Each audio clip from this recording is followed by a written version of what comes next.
Hello, good morning students. મિત્રો, last લેક્ચરમાં આપણે કરંટ ઇલેક્ટ્રિસિટી એટલે કે વિદ્યુત પ્રવાહ ચેપ્ટર નંબર 3 માં વિદ્યુત પ્રવાહ ઘનતા એટલે કે કરંટ ડેન્સિટી અને Ohm's law in vector form અથવા તો ઓહ્મનો નિયમ વિદ્યુત પ્રવાહ ઘનતાના સ્વરૂપમાં આ બંને ટોપિક પૂર્ણ કર્યા હતા. તદુપરાંત જે કંઈ પણ ટોપિક પૂર્ણ કરેલા છે એ ટોપિકને લગતા નીટના કેટલાક એમસીક્યુ પણ સોલ્વ કરેલા હતા. ઠીક છે, તો હવે વિદ્યાર્થી મિત્રો આપણે ચેપ્ટરમાં આગળ વધીએ છીએ અને આજના વિડિયો લેક્ચરમાં આપણે ચેપ્ટરનો એક ઇમ્પોર્ટન્ટ ટોપિક ભણવા જઈ રહ્યા છીએ, જે છે ડ્રિફ્ટ વેલોસિટી. ઠીક છે, તો સ્ટાર્ટ કરીએ છીએ આજનો વિડિયો લેક્ચર.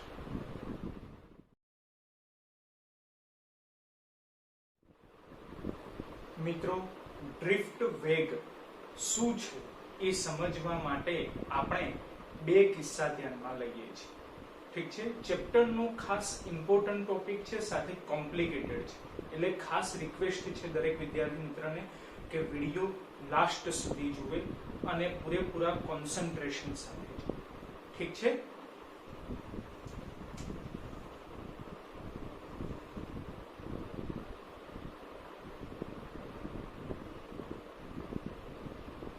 ડ્રિફ્ટ વેગ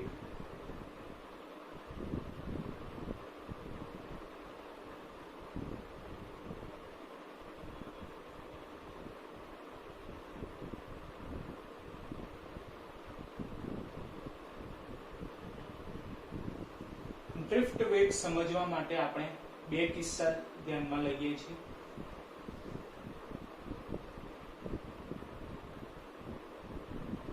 કેસ 1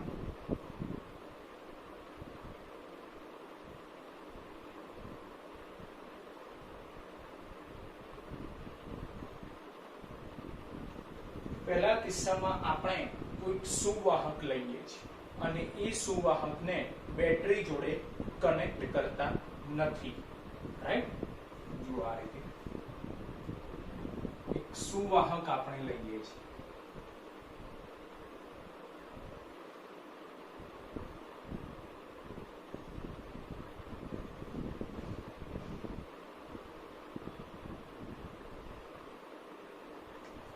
બરાબર.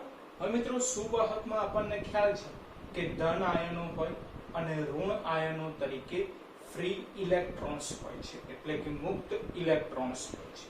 તો આ સુવાહકમાં કેટલાક ધન આયનો અને કેટલાક ઇલેક્ટ્રોન્સ આપણે દર્શાવીએ છીએ. ધન આયન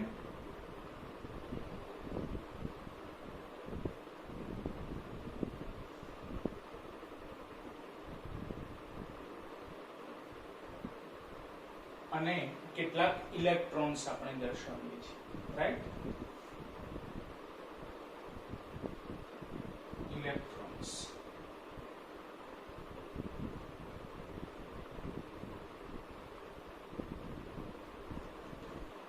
હવે મિત્રો, આપણને ખ્યાલ છે કે આ ઇલેક્ટ્રોન્સ ફ્રી ઇલેક્ટ્રોન્સ છે, ધેટ મીન્સ કે મુક્ત ઇલેક્ટ્રોન્સ છે. તો મુક્ત ઇલેક્ટ્રોનનો મીનિંગ શું થયું કે એ અસ્તવ્યસ્ત ગમે ત્યાં ગતિ કરી શકે છે. એની દિશા કોઈ ફિક્સ નથી કે આ જ માર્ગે એ ગતિ કરે છે, એવો કોઈ ફિક્સ માર્ગ નથી. અસ્તવ્યસ્ત, અને જ્યાં ઈચ્છા થાય ત્યાં ભ્રમણ કરી શકે છે, ગતિ કરી શકે છે. એને કહેવાય ફ્રી ઇલેક્ટ્રોન્સ એટલે કે મુક્ત ઇલેક્ટ્રોન્સ. રાઈટ, તો માની લઈએ કે સપોઝ આ ઇલેક્ટ્રોન એ આ દિશામાં ગતિ કરે છે. રાઈટ, આ ઇલેક્ટ્રોન એ આ દિશામાં ગતિ કરે છે, આ ઇલેક્ટ્રોન એ આ દિશામાં ગતિ કરે છે. બરાબર, આવી રીતે ઇલેક્ટ્રોન્સ એ અસ્તવ્યસ્ત ગમે ત્યાં ગતિ કરે છે. બરાબર, આ પહેલો કિસ્સો ધ્યાનમાં લીધેલો છે. અને હવે બીજો કિસ્સો લઈએ છીએ આ જ પરિસ્થિતિ, પરંતુ સુવાહકને આપણે કોઈક બેટરી સાથે કનેક્ટ કરી દઈએ છીએ. તો બેટરી સાથે કનેક્ટ કરતા શું ચેન્જ જોવા મળે છે એ આપણે સમજીએ છીએ. બરાબર છે, તો કેસ નંબર 2.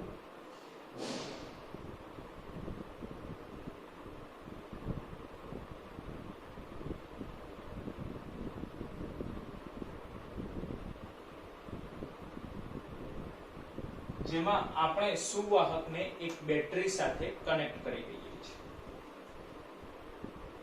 આ એક સુવાહક છે.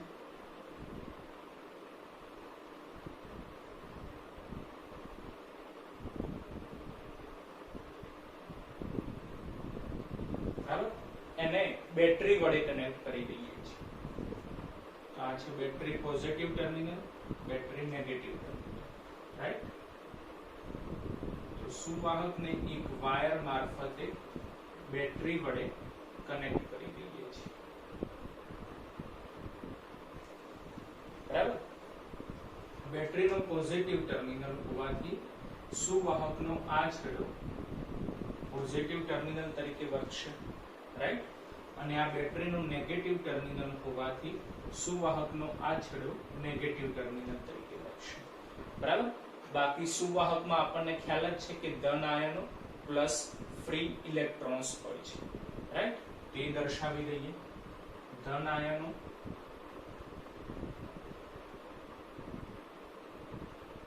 અને ફ્રી ઇલેક્ટ્રોન્સ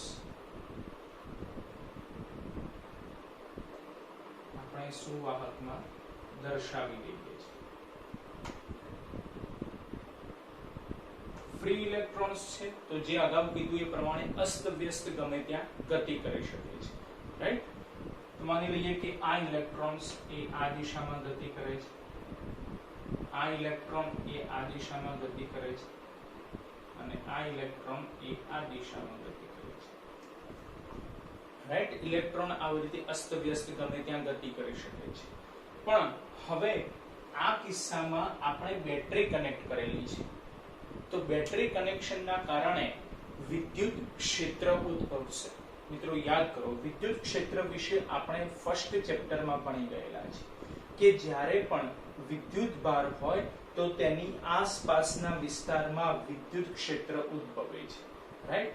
અથવા તો પછી બેટરી કનેક્ટ કરેલી હોય તો બેટરીના કારણે પણ જે તે સર્કિટ એલિમેન્ટ હોય, જેમ કે અહીંયા વાહક તાર છે, તો એની આસપાસ બાહ્ય વિસ્તારમાં વિદ્યુત ક્ષેત્ર ઉદ્ભવે છે, રાઈટ. અને વિદ્યુત ક્ષેત્રની દિશા કઈ હોય છે તેના વિશે પણ આપણે ફર્સ્ટ ચેપ્ટરમાં ડિસ્કસ કરી ચૂકેલા છીએ કે વિદ્યુત ક્ષેત્રની દિશા હંમેશા ધન વિદ્યુતભારથી ઋણ વિદ્યુતભાર તરફની હોય છે, પ્લસ ટુ માઇનસ તરફની હોય છે, રાઈટ. એટલે બેટરી કનેક્શનના કારણે આ પરિસ્થિતિમાં બાહ્ય ઇલેક્ટ્રિક ફિલ્ડ એટલે કે વિદ્યુત ક્ષેત્ર ઉદ્ભવે છે અને એ બાહ્ય વિદ્યુત ક્ષેત્રની દિશા પ્લસ ટુ માઇનસ એટલે કે ધન વિદ્યુતભારથી ઋણ વિદ્યુતભાર તરફની હોય છે, રાઈટ.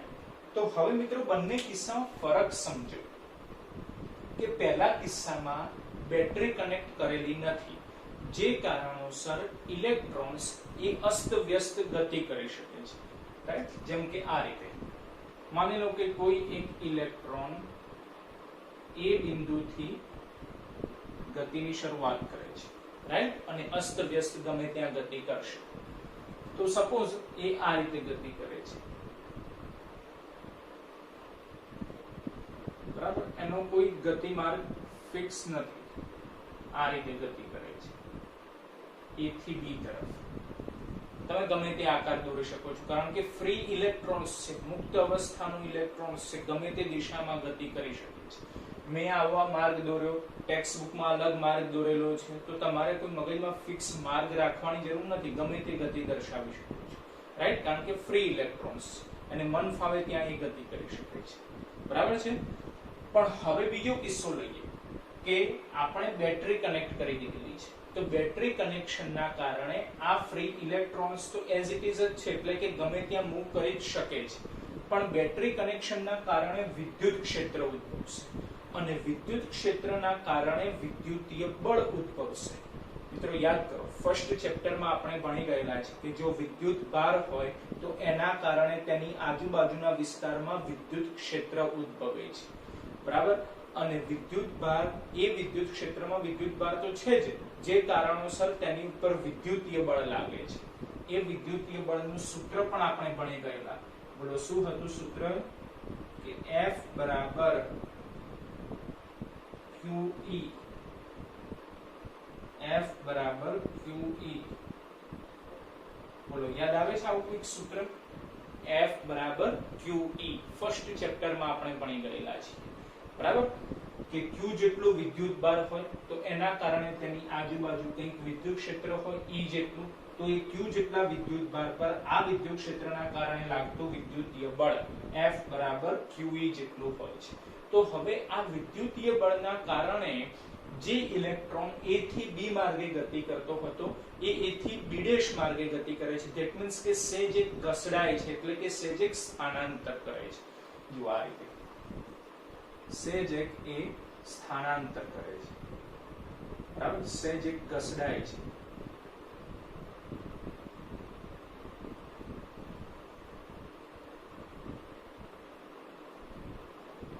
A થી B' માર્ગે ગતિ કરે છે આ રીતે બરાબર બાહ્ય વિદ્યુત ક્ષેત્ર એટલે કે બેટરીની ગેરહાજરીમાં ફર્સ્ટ કેસમાં ઇલેક્ટ્રોન A થી B સુધી ગતિ કરતો હતો રાઈટ અને હવે બાહ્ય વિદ્યુત ક્ષેત્રની હાજરીના કારણે બેટરીના કારણે એ વિદ્યુત ભાર ઉપર એટલે કે એ ઇલેક્ટ્રોન ઉપર ફોર્સ લાગે છે અને એ ફોર્સના કારણે એ ઇલેક્ટ્રોન A થી B' સુધી ગતિ કરે છે ધેટ મીન્સ કે એ B થી B' સુધી નું સ્થાનાંતર કરે છે B થી B' સુધીનું સ્થાનાંતર કરે છે ધેટ મીન્સ કે એટલું એ ઇલેક્ટ્રોન ઘસડાય છે બોલો ખ્યાલ આવે છે ઘસડાવવું એટલે કે ડ્રિફ્ટ થવું તો આના આધારે આપણે કહી શકાય કે આ સ્થાનાંતર માટે B થી B' સુધીના સ્થાનાંતર માટે ઇલેક્ટ્રોનને કંઈક વેગ જરૂરી છે તો એ વેગને આપણે નામ આપી દીધું છે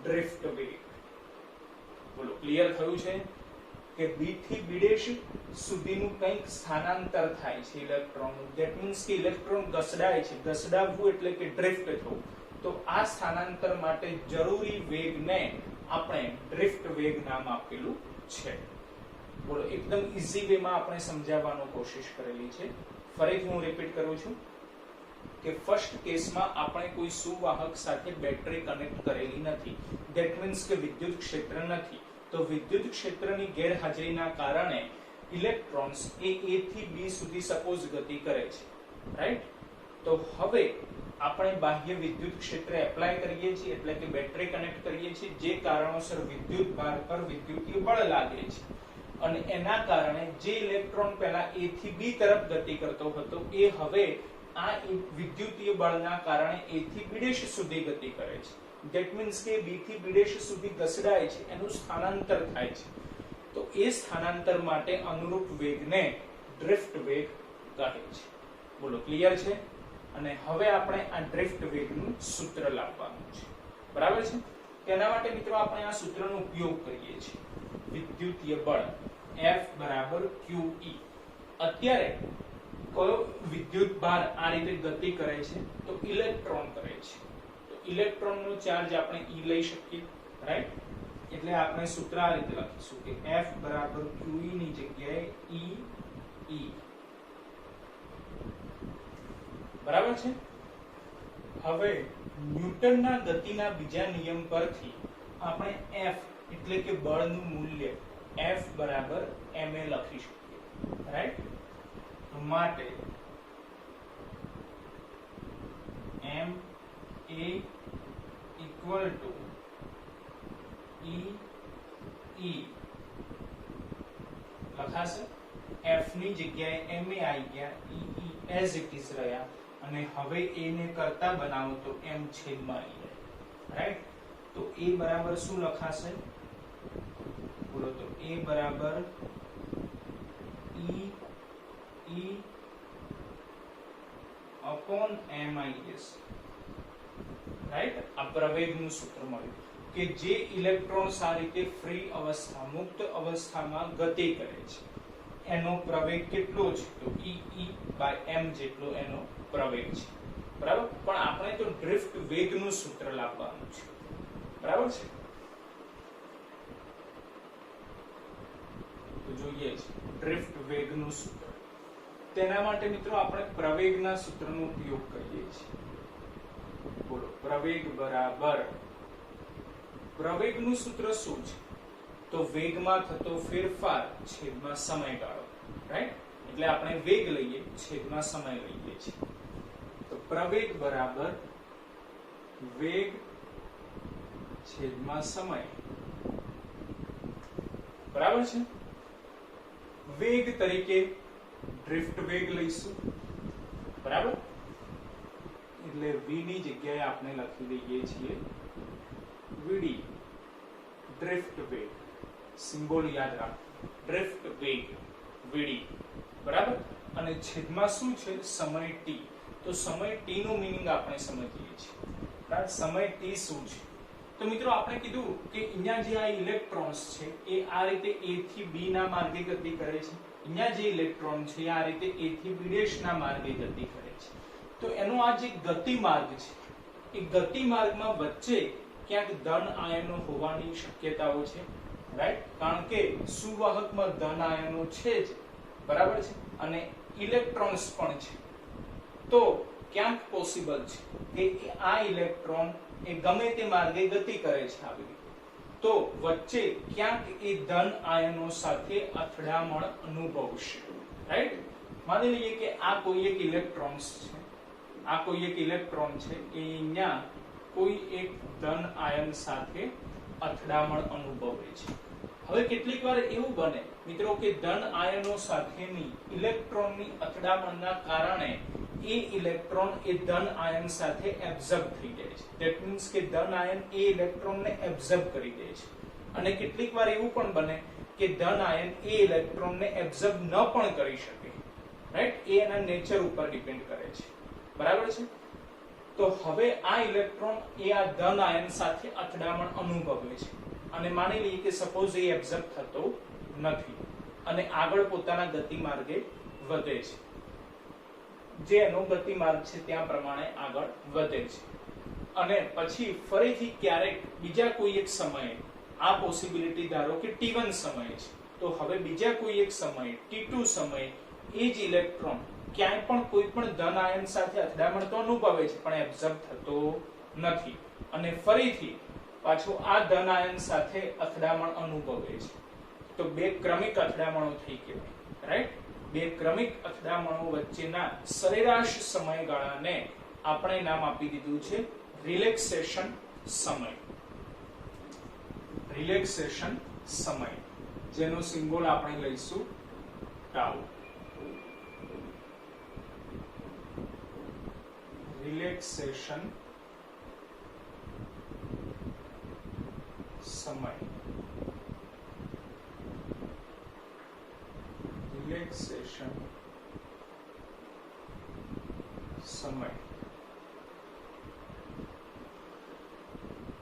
જેનો સિમ્બોલ આપણે લઈશું ટાઉ, રાઈટ.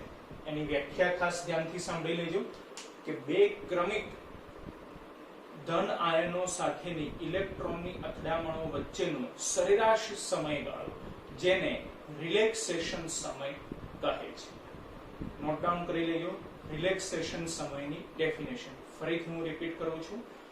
ઇલેક્ટ્રોનની ધન આયનો સાથેની બે ક્રમિક અથડામણો વચ્ચેનો સરેરાશ સમયગાળો, જેને રિલેક્સેશન સમય કહે છે. બોલો, ક્લિયર છે? બરાબર. તો પ્રવેગ a બરાબર ડ્રિફ્ટ વેગ છેદમાં રિલેક્સેશન સમય ટાઉ. અને હવે આપણે ડ્રિફ્ટ વેગનું સૂત્ર લાવવાનું છે. તેના માટે vd ને કરતા બનાવો તો a ટાઉ લખી શકાય, બરાબર છે. તો માટે vd બરાબર a ટાઉ લખાશે, a ટાઉ. પણ a ની જગ્યાએ શું લખાય? બોલો, e બાય m લખાશે, બરાબર. તો માટે ડ્રિફ્ટ વેગ vd નું સૂત્ર મળી ગયું આપણને, e by m into tau, જે ડ્રિફ્ટ વેગ નું સૂત્ર છે, બરાબર છે. બોલો, ખ્યાલ આવી ગયો છે? પહેલા ડ્રિફ્ટ વેગની ડેફિનેશન અને પછી ડ્રિફ્ટ વેગનું સૂત્ર. એટલે મિત્રો ક્વેશ્ચન આ રીતે પૂછાય છે કે ડ્રિફ્ટ વેગ એટલે શું, સમજૂતી આપી તેનું સૂત્ર મેળવો. રાઈટ? તો આપણે એના માટે સમજૂતી માટે બે કિસ્સા લેવાના. કે પહેલો કિસ્સો કે જેમાં સુવાહક સાથે આપણે કોઈ બેટરી કનેક્ટ કરેલી નથી, ધેટ મીન્સ કે કોઈ વિદ્યુત ક્ષેત્ર નથી, જેના કારણે સુવાહકની અંદરનો ફ્રી ઇલેક્ટ્રોન્સ એ આ રીતે A થી B માર્ગે ગતિ કરે છે. રાઈટ? હવે કેસ 2 કે જેમાં આપણે આ સુવાહક સાથે બેટરી કનેક્ટ કરી દઈએ છીએ, જેના કારણે બાહ્ય વિસ્તારમાં વિદ્યુત ક્ષેત્ર ઉદ્ભવે છે, જેના કારણે એ વિદ્યુત ભાર એટલે કે એ ઇલેક્ટ્રોન ઉપર વિદ્યુતીય બળ લાગે છે. બરાબર? અને એના કારણે એ ઇલેક્ટ્રોન A થી B' માર્ગે ગતિ કરે છે. ધેટ મીન્સ કે એ B થી B' સુધી ઘસડાય છે, એનું સ્થાનાંતર થાય છે. તો આ સ્થાનાંતર માટે જરૂરી જે વેગ છે એ વેગને આપણે નામ આપી દીધું ડ્રિફ્ટ વેગ. અહીંયા ડ્રિફ્ટ વેગની સમજૂતી પૂરી થઈ ગઈ. બરાબર છે? તો હવે આપણે ડ્રિફ્ટ વેગનું સૂત્ર લાવવાનું છે. તો એના માટે F બરાબર QE, જ્યાં Q એટલે E લખાશે એટલે F બરાબર EE. F equal to ma લખી શકાય, જેના આધારે પ્રવેગનું સૂત્ર મળી ગયું. બરાબર? અને હવે પ્રવેગના મેઇન સૂત્રનો ઉપયોગ કરીએ. પ્રવેગ બરાબર વેગ ભાગ્યા સમય. તો વેગ લેવાનું ડ્રિફ્ટ વેગ અને સમય લેવાના છે રિલેક્સેશન સમય. રિલેક્સેશન સમય કોને કહી શકાય? તો યાદ રાખવાની એની ડેફિનેશન કે ઇલેક્ટ્રોનની ધન આયનો સાથેની બે ક્રમિક અથડામણો વચ્ચેનો સરેરાશ સમયગાળો, જેને કહે છે રિલેક્સેશન સમય ટાઉ, જેના આધારે VD નું સૂત્ર મળી ગયું A ટાઉ. A ની કિંમત મૂકી દો એટલે VD નું ફાઇનલ સૂત્ર મળી ગયું. ડ્રિફ્ટ વેગ VD equal to EE by m into tau. બોલો, ક્લિયર છે? Drift velocity. બરાબર છે? ચેપ્ટર નું ખાસ ઇમ્પોર્ટન્ટ ટોપિક છે, એટલે ખાસ અલગથી PDF મૂકેલી છે, તો એ PDF ના આધારે પ્રિપેરેશન કરવા વિનંતી છે. બરાબર છે? આ બેઝિક ઇન્ફોર્મેશન તમને મળી ગઈ કે આખો આન્સર કેવી રીતે યાદ રાખવો. બરાબર? બાકી આખો આન્સર સ્ટેટ બોર્ડ માટે કેવી રીતે લખવો એ તમને PDF માંથી મળી જશે. બરાબર છે મિત્રો? હવે આપણે નેક્સ્ટ ટોપિક તરફ આગળ વધીએ છીએ, જે ડ્રિફ્ટ વેગ સાથે રિલેટેડ છે. તો મિત્રો યાદ કરો તો લાસ્ટ લેક્ચરમાં આપણે વિદ્યુત પ્રવાહ ઘનતા વિશે ભણી ગયેલા, અને આ લેક્ચરની શરૂઆતમાં જ આપણે ડ્રિફ્ટ વેગ વિશે ભણી ગયેલા છે. તો હવે વિદ્યુત પ્રવાહ ઘનતા અને ડ્રિફ્ટ વેગ બંને વચ્ચે રિલેશન દર્શાવતું એક સૂત્ર આપણે મેળવવાનું છે. આ ક્વેશ્ચન પણ પરીક્ષાની દ્રષ્ટિએ ખૂબ જ ઇમ્પોર્ટન્ટ છે. રાઈટ? વિદ્યુત પ્રવાહ ઘનતા J અને ડ્રિફ્ટ વેગ VD વચ્ચેનો સંબંધ દર્શાવતું સૂત્ર.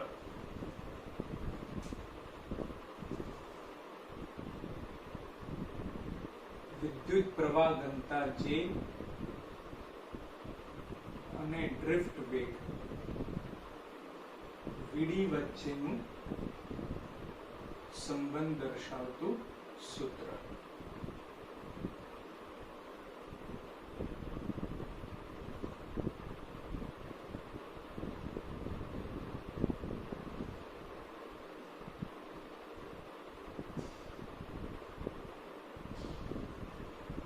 બરાબર છે? ચલો, તો આ સૂત્ર મેળવવા માટે આપણે આ બંને કિસ્સામાં જે રીતે એક સુવાહક લીધેલો હતો એ જ રીતે એક સુવાહક લઈએ છીએ. બરાબર? આ કોઈ એક સુવાહક છે.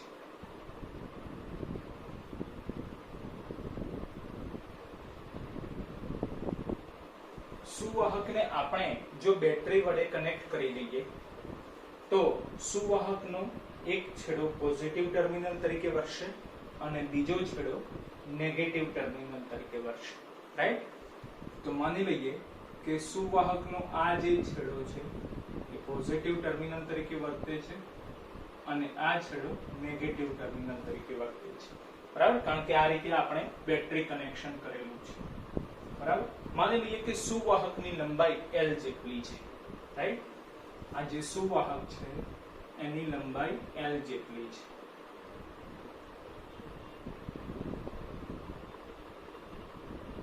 બરાબર? સુવાહકની અંદર ફ્રી ઇલેક્ટ્રોન્સ છે. એ ફ્રી ઇલેક્ટ્રોન્સ એ VD જેટલા ડ્રિફ્ટ વેગ સાથે ગતિ કરે છે. બરાબર? અને ડેલ્ટા t સમયમાં ધારો કે L જેટલું અંતર કાપે છે, એટલે કે આ છેડાથી આ છેડા સુધી પહોંચે છે, રાઈટ?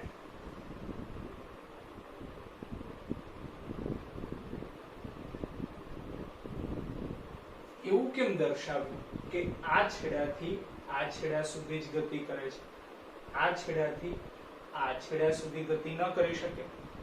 તો ન થઈ શકે. કેમ? કારણ કે બેટરી કનેક્શન કરેલી છે, જે કારણોસર આ છેડો કેવો છે? પોઝિટિવ છે, રાઈટ? તો હવે પોઝિટિવ નેગેટિવ એકબીજા તરફ એટ્રેક્ટ થાય તો ઇલેક્ટ્રોનનો ચાર્જ કેવો છે? તો ઇલેક્ટ્રોનનો ચાર્જ નેગેટિવ છે. ધેટ મીન્સ કે જો આ છેડો પોઝિટિવ હોય તો નેગેટિવ એની જોડે એટ્રેક્શન પામે. ધેટ મીન્સ કે અહીંયાના જે નેગેટિવ ઇલેક્ટ્રોન્સ છે, નેગેટિવ ચાર્જ ઇલેક્ટ્રોન્સ છે, એ એની જોડે આકર્ષણ અનુભવશે. ધેટ મીન્સ કે આ દિશામાં ગતિ કરશે. એટલે આ છેડામાંથી ઇલેક્ટ્રોન એ આ દિશામાં ગતિ કરશે, કારણ કે આની જોડે આકર્ષણ બળ અનુભવશે, રાઈટ? માટે આપણે આ દિશામાં તીર દર્શાવેલું છે, બરાબર છે? બોલો, ખ્યાલ આવે છે? અને બેટરી કનેક્શનના કારણે બાહ્ય વિસ્તારમાં કંઈક વિદ્યુત ક્ષેત્ર ઉદ્ભવે છે. +2 ધન વિદ્યુતભારથી ઋણ વિદ્યુતભાર તરફ ઇલેક્ટ્રિક ફિલ્ડ વિદ્યુત ક્ષેત્ર ઉદ્ભવે છે, બરાબર છે? તો હવે આ ફ્રી ઇલેક્ટ્રોન્સે ડેલ્ટા ટી સમયમાં વીડી જેટલા ડ્રિફ્ટ વેગથી કાપેલું અંતર આપણે નક્કી કરી લઈએ. ફરીથી સેન્ટેન્સ સમજજો કે આ ફ્રી ઇલેક્ટ્રોનને ડેલ્ટા ટી સમયમાં વીડી જેટલા ડ્રિફ્ટ વેગથી કાપેલું અંતર, બરાબર? તો અંતર જેનો સિમ્બોલ આપણે L લઈએ છીએ. બોલો, અંતરનું સૂત્ર અંતર બરાબર ઝડપ ગુણ્યા સમય. તો ઇલેક્ટ્રોનની ઝડપ કેટલી છે? તો વીડી જેટલી. સમય કેટલો છે? તો આપણે કીધું ડેલ્ટા ટી જેટલો, બરાબર છે? એટલે અંતર બરાબર L બરાબર ઝડપ ગુણ્યા સમય, એટલે વીડી ડેલ્ટા ટી લખાશે, બરાબર? આટલે સુધી ક્લિયર છે? દરેક સ્ટેપ સમજતા જજો, બાકી સૂત્રનું ડેરિવેશન તમને ખ્યાલ આવે એવું નથી, બરાબર છે? બોલો, તો અંતર બરાબર ઝડપ ગુણ્યા સમય. ક્લિયર છે? હવે આ અંતરને અનુરૂપ આપણે કદ શોધી કાઢીએ, બરાબર? આ અંતરને અનુરૂપ કદ શોધી કાઢીએ. તો કદનું સૂત્ર આપણને ખ્યાલ છે કે કદ બરાબર ક્ષેત્રફળ ગુણ્યા લંબાઈ, બરાબર ને? કદ બરાબર ક્ષેત્રફળ ગુણ્યા લંબાઈ લખી શકાય. એટલે v બરાબર al લખાશે, બરાબર? l તો ઉપર લખેલા જ છે, જોડે a ગુણી કાઢવાના, એટલે કદ v નું સૂત્ર મળી ગયું, બરાબર? બોલો, શું મળશે? v બરાબર a vd delta t, a vd delta t. કદ મળી ગયું, બરાબર? હવે આપણે એકમ કદ દીઠ ઇલેક્ટ્રોનની સંખ્યા શોધી કાઢીએ, જેને કહેવાય સંખ્યા ઘનતા. એકમ કદ દીઠ ઇલેક્ટ્રોનની સંખ્યા, જેને કહેવાશે સંખ્યા ઘનતા, બરાબર?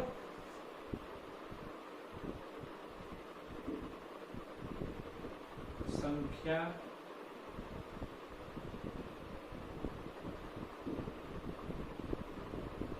ઘનતા. તો એની ડેફિનેશન લખી દેજો. એકમ કદ દીઠ ઇલેક્ટ્રોનની સંખ્યા એટલે કે સંખ્યા ઘનતા, રાઈટ? જેનો સિમ્બોલ આપણે સ્મોલ n લઈશું. વ્યાખ્યા પ્રમાણે એકમ કદ દીઠ ઇલેક્ટ્રોનની સંખ્યા, તો ઇલેક્ટ્રોનની સંખ્યાનો સિમ્બોલ આપણે કેપિટલ N લઈએ છીએ અને છેદમાં આવશે કદ એટલે કે કેપિટલ V, રાઈટ? ચલો, આમાંથી આપણે કેપિટલ N ને કરતા બનાવો, જે શું કહેવાશે? ઇલેક્ટ્રોનની સંખ્યા. ઇલેક્ટ્રોનની સંખ્યા. ચલો એને કરતા બનાવો તો સૂત્ર શું થશે? તો કેપિટલ N બરાબર સ્મોલ nv લખાશે. Small n into v, right? જ્યાં v એક જ છે એની જગ્યાએ શું લખાશે? a vd delta t. બરાબર છે? તો માટે ઇલેક્ટ્રોનની સંખ્યા n બરાબર n into a vd delta t. બોલો ક્લિયર છે આટલે સુધી? ઇલેક્ટ્રોનની સંખ્યાનું સૂત્ર મળી ગયું, n a vd delta t, right? આ ઇલેક્ટ્રોનની સંખ્યાનું સૂત્ર મળી ગયું. તો હવે વિદ્યુત ભાર શોધી કાઢીએ. વિદ્યુત ભારનું ક્વોન્ટમીકરણ યાદ કરો, ચેપ્ટર નંબર 1, જેના આધારે આપણે વિદ્યુત ભારનું ક્વોન્ટમીકરણનું સૂત્ર લખી શકીએ q બરાબર ne, જ્યાં n એ શું છે? તો ઇલેક્ટ્રોનની સંખ્યા છે, રાઈટ? તો હવે આના આધારે વિદ્યુત ભાર શોધી કાઢીએ. તો વિદ્યુત ભાર q બરાબર ne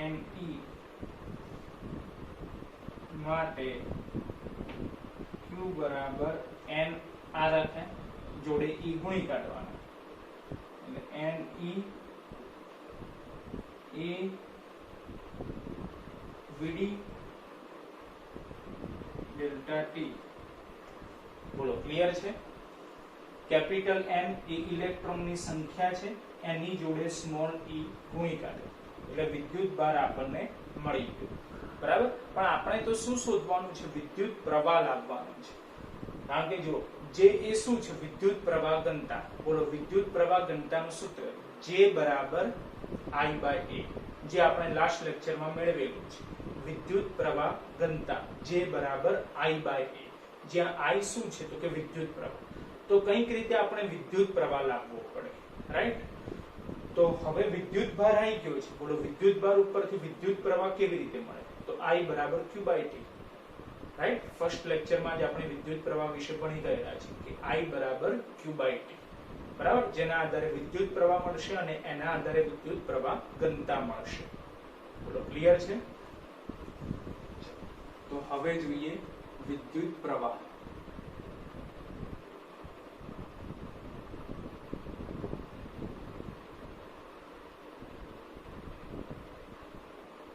I બરાબર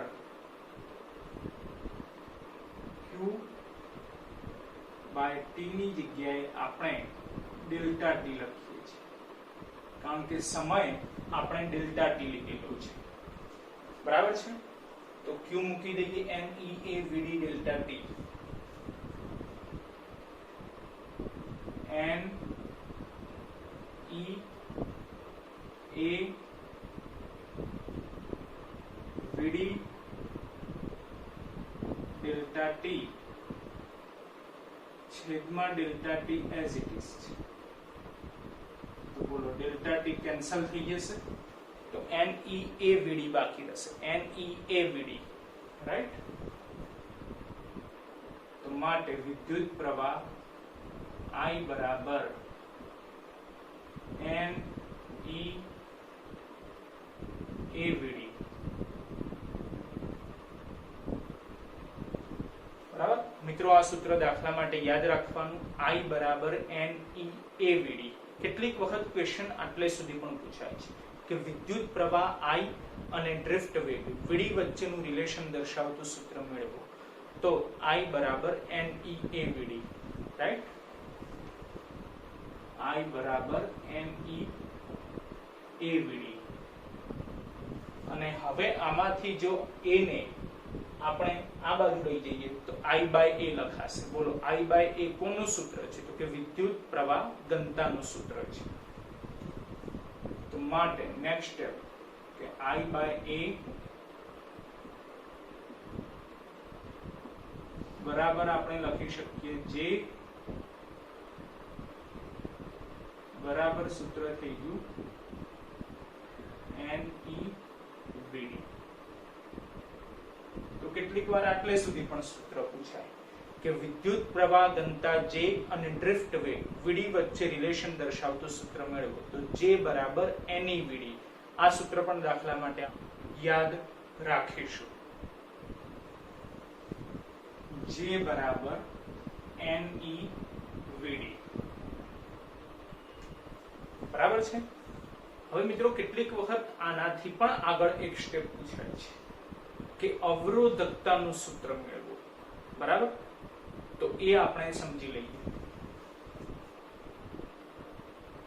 અવરોધકતાનું સૂત્ર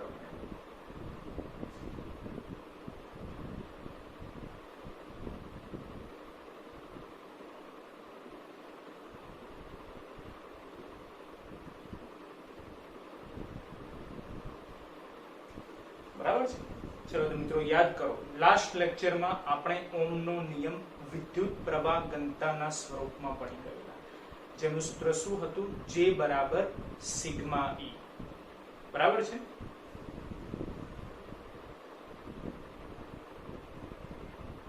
તો ઓહમના નિયમ પરથી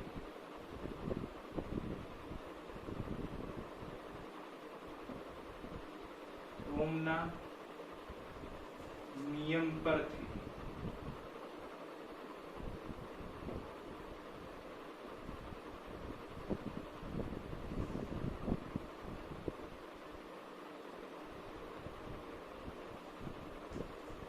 J ની જગ્યાએ આપણે શું લખી શકીએ? સિગ્મા E લખી શકીએ.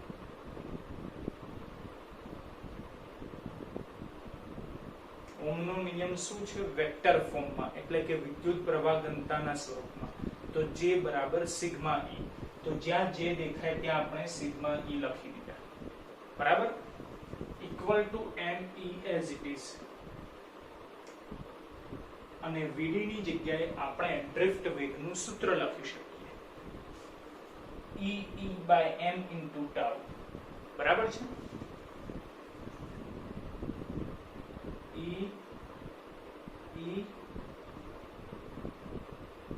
by m into tau. બોલો, ક્લિયર? તો બંને બાજુથી E કેન્સલ થઈ જશે. તો હવે જમણી બાજુ શું રહ્યું? તો NE square tau upon m. Right? તો સિગ્મા બરાબર n E square tau by m. બરાબર, પરંતુ સિગ્મા એને શું કહેવાય? તો યાદ કરો મિત્રો, સેકન્ડ લેક્ચરમાં આપણે ભણી ગયા કે સિગ્મા એટલે કે વાહકતા. જે અવરોધકતાનું વ્યસ્ત છે, તો આપણે તો અવરોધકતાનું સૂત્ર મેળવવાનું છે. તો અવરોધકતા અને વાહકતા એકબીજાના વ્યસ્ત છે. રાઈટ? તો એનો મીનિંગ શું થયું કે સિગ્માની જગ્યાએ આપણે 1/ρ લખી શકીએ. 1/ρ લખી શકીએ. રાઈટ? જ્યાં સિગ્મા એ વાહકતા છે, ρ એ અવરોધકતા છે. તો હવે ક્વેશ્ચનમાં જો વાહકતાનું સૂત્ર મેળવવાનું કીધેલું હોય તો આટલે સુધી લખાય, સિગ્મા બરાબર NE square tau upon m. જો વાહકતાનું સૂત્ર મેળવવું એવું કીધેલું હોય તો. બરાબર, અને જો અવરોધકતાનું સૂત્ર મેળવવું એવું કીધેલું હોય તો સિગ્માની જગ્યાએ લખો 1/ρ. રાઈટ? અને એમાંથી ρ ને કરતા બનાવો તો એ અવરોધકતાનું સૂત્ર થઈ જશે. બોલો, ρ બરાબર શું લખાશે? ρ બરાબર m upon NE square tau. એ થઈ ગયું અવરોધકતાનું સૂત્ર. ρ બરાબર m upon NE square tau. Right? એટલે ક્વેશ્ચન ગમે તે રીતે પૂછાઈ શકે છે. આપણી જોડે બધી જ મેથડ હોવી જોઈએ.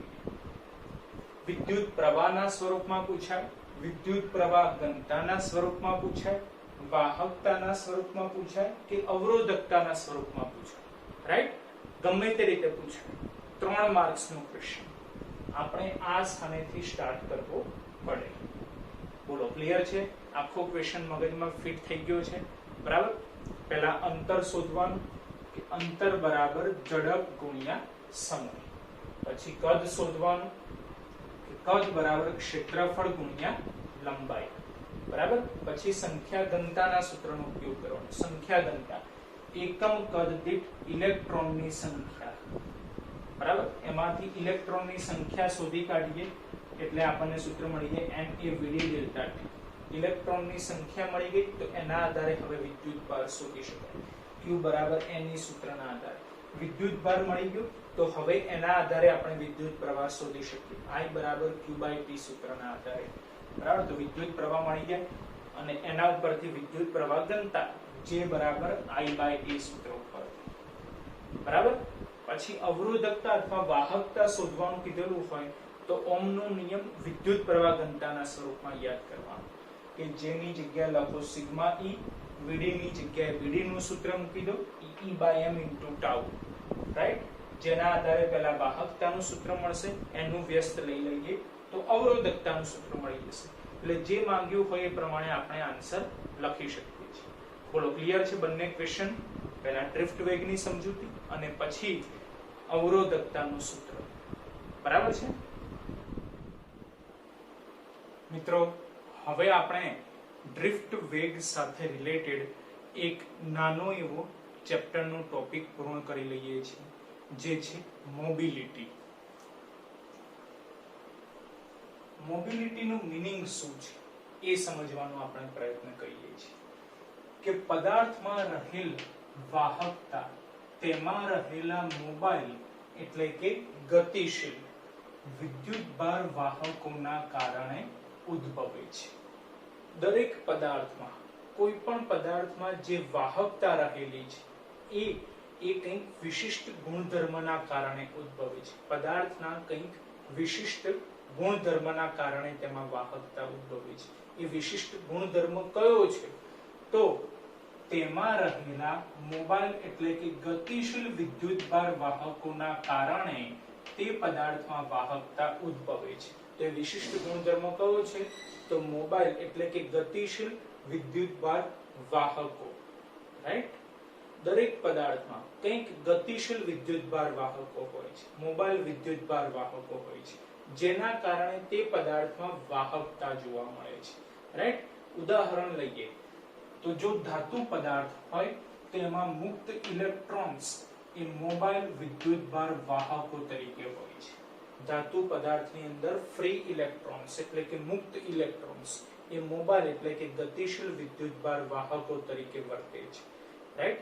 એવી રીતે વિદ્યુત દ્રાવણ લઈએ તો વિદ્યુત દ્રાવણોમાં ધન આયન અને ઋણ આયન એ મોબાઇલ વિદ્યુતભાર વાહકો તરીકે વર્તે છે. અને સેમિકન્ડક્ટર, જેના વિશે આપણે ચેપ્ટર નંબર 14 માં ભણીશું, જેને કહેવાય અર્ધવાહકો, તો એ અર્ધવાહકોમાં મુક્ત ઇલેક્ટ્રોન્સ અને હોલ્સ હોય છે. મુક્ત ઇલેક્ટ્રોન અને હોલ કે જે મોબાઇલ વિદ્યુતભાર વાહકો તરીકે વર્તે છે. બોલો ક્લિયર છે? બરાબર. આ છે મોબિલિટીની બેઝિક ઇન્ફોર્મેશન. હવે એની પ્રોપર શબ્દોમાં આપણે ડેફિનેશન સમજીએ. એના માટે આપણે મોબિલિટીનું સૂત્ર યાદ રાખવાનું. સૂત્ર ઉપરથી આપણને ડેફિનેશન યાદ રાખવી ઈઝી પડશે, રાઈટ. તો મોબિલિટી જેનો સિમ્બોલ થશે mu બરાબર સૂત્ર યાદ રાખવાનું ડ્રિફ્ટ વેગ Vd upon E વિદ્યુત ક્ષેત્ર, બરાબર. mu બરાબર Vd upon E ડ્રિફ્ટ વેગ upon વિદ્યુત ક્ષેત્ર. જેના આધારે આપણે વ્યાખ્યા પ્રમાણે લખી શકીએ કે એકમ વિદ્યુત ક્ષેત્ર દીઠ ડ્રિફ્ટ વેગને મોબિલિટી કહે છે, બરાબર. સિમ્પલ છે, નોટ ડાઉન કરી લેજો કે એકમ વિદ્યુત ક્ષેત્ર દીઠ ડ્રિફ્ટ વેગને મોબિલિટી કહે છે, બરાબર છે. હવે એનો એકમ જોઈએ. એકમ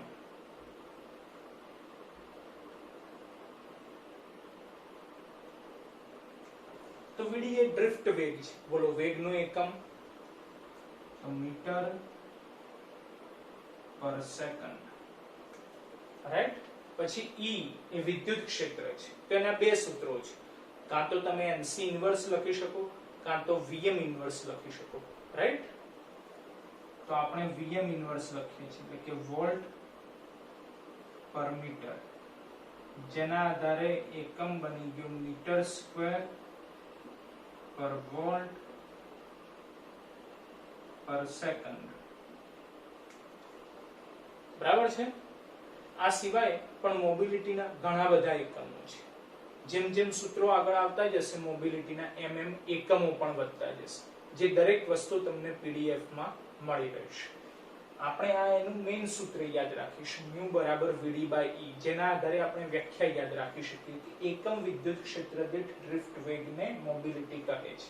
તો એના આધારે જે મેઇન એકમ મળે છે એ આપણે યાદ રાખવાનું, મીટર સ્ક્વેર પર વોલ્ટ ઇન્ટુ સેકન્ડ. રાઈટ. હવે પારિમાણિક સૂત્ર જોઈએ. પારિમાણિક સૂત્ર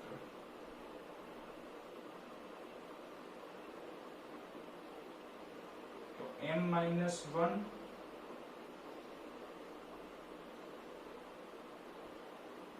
T2 A1. પારિમાણિક સૂત્ર આપણે યાદ રાખીશું m-1 T2 A1. બરાબર છે. હવે મોબિલિટીના આ મેઇન સૂત્ર સિવાય પણ ઘણા બધા સૂત્રો છે, એ સૂત્રો આપણે જોઈએ છીએ. બરાબર છે.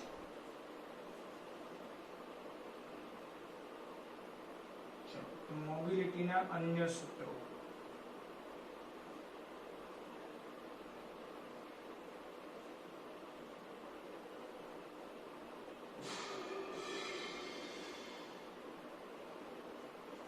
મોબિલિટીના સૂત્રો, જેમાં આપણે ફર્સ્ટ સૂત્ર જોઈએ છીએ. તો કે મોબિલિટીનું સૂત્ર આપણે વાહકતાના પદમાં મેળવીએ છીએ.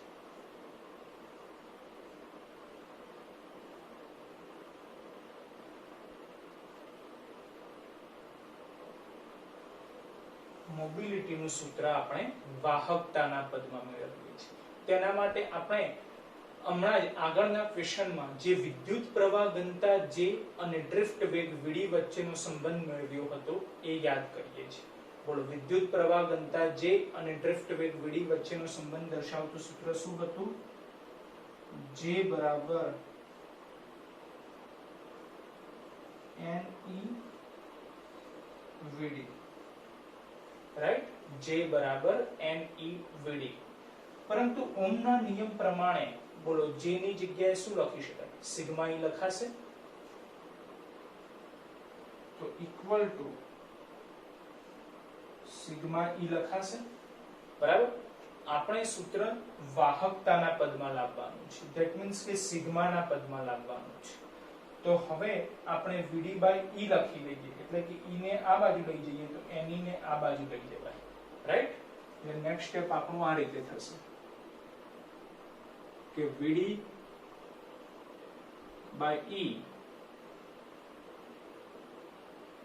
બરાબર vd/e બરાબર સિગ્મા અપોન ne.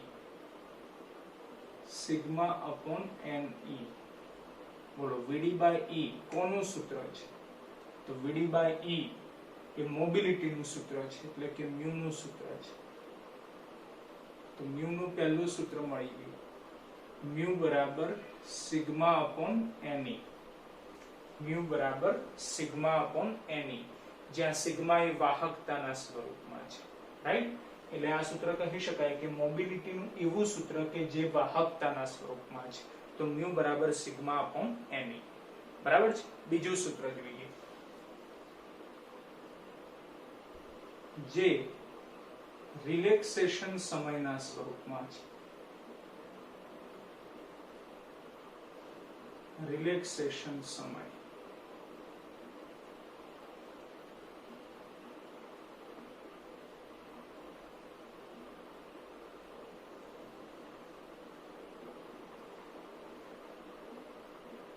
રિલેક્સેશન સમયના સ્વરૂપમાં. તેના માટે મિત્રો આપણે ડ્રિફ્ટ વેગનું સૂત્ર યાદ કરીએ કે લેક્ચરના સ્ટાર્ટિંગમાં જ આપણે ડ્રિફ્ટ વેગનું સૂત્ર ભણી ગયેલા. બરાબર. કે ડ્રિફ્ટ વેગનું સૂત્ર આપણે શું મેળવ્યું હતું? તો કે ડ્રિફ્ટ વેગ vd બરાબર e/m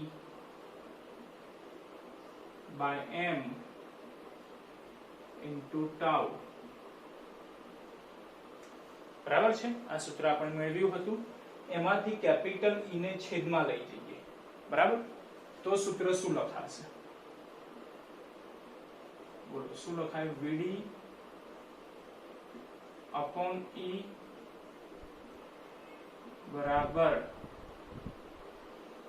E by M into tau. બરાબર? VD by E બરાબર E by M into tau. બોલો VD by E કોનું સૂત્ર છે? VD by E ની જગ્યાએ આપણે mu લખી શકીએ. તો mu નું સૂત્ર મળી ગયું.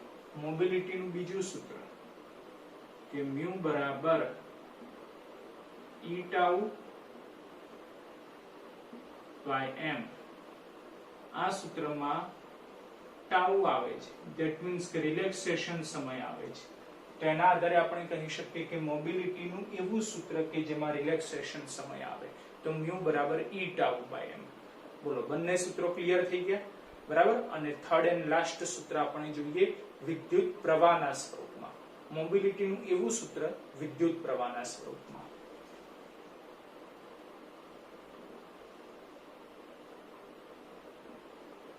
વિદ્યુત